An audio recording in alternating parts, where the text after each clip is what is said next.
May 2021, El Paso, Texas.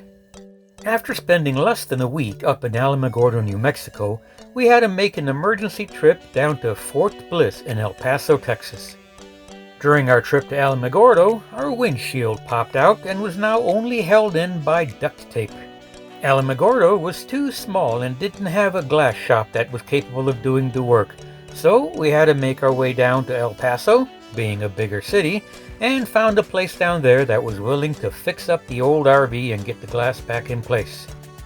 Since we left Alamogordo way too early, we still had mail that had not yet been delivered and had to make a run up there to pick it up.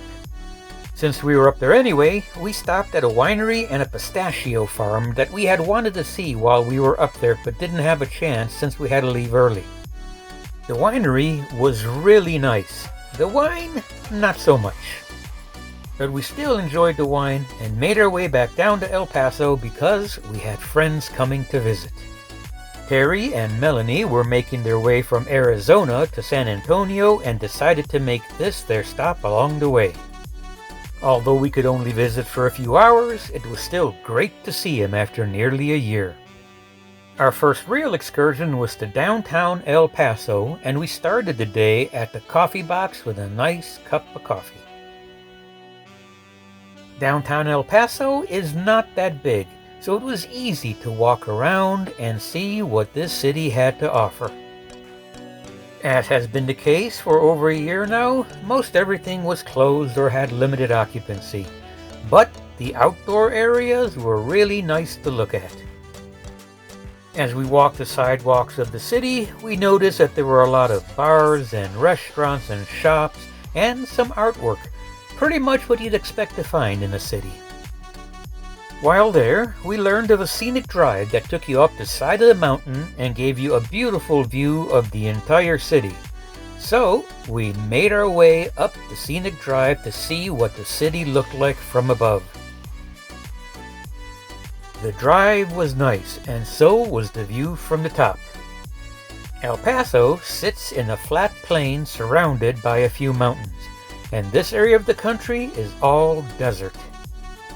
After spending a little while at the top, looking around and admiring the view, it was time to make our way back down the mountain and back to the RV because it was getting kind of late in the day.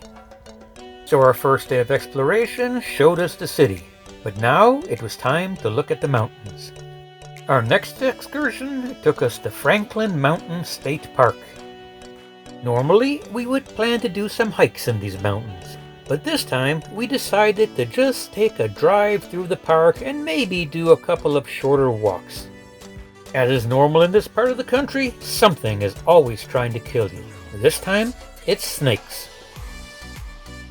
We drove around the park until we were able to find some place where we could have our lunch with a view. Eventually, we found a shady pavilion with a picnic table and a view. It was now time to unpack our lunch, have a little snack, and enjoy the view on top of this windy mountain. And although the view was great from where we had our lunch, we decided it was still worthwhile to take a walk to the top of one of the nearby hills to get a really good panoramic view of the desert surrounding this mountain. We've been in the Southwest since January now, and although the desert is nice, to tell you the truth, we're getting a little tired of the brown and are looking forward to seeing green again. The nearest thing to green we could find out here is a winery. Sitting on a patio surrounded by green vines and sipping on a bottle of wine kinda makes you forget that you're in a desert for a while, and that's a good thing.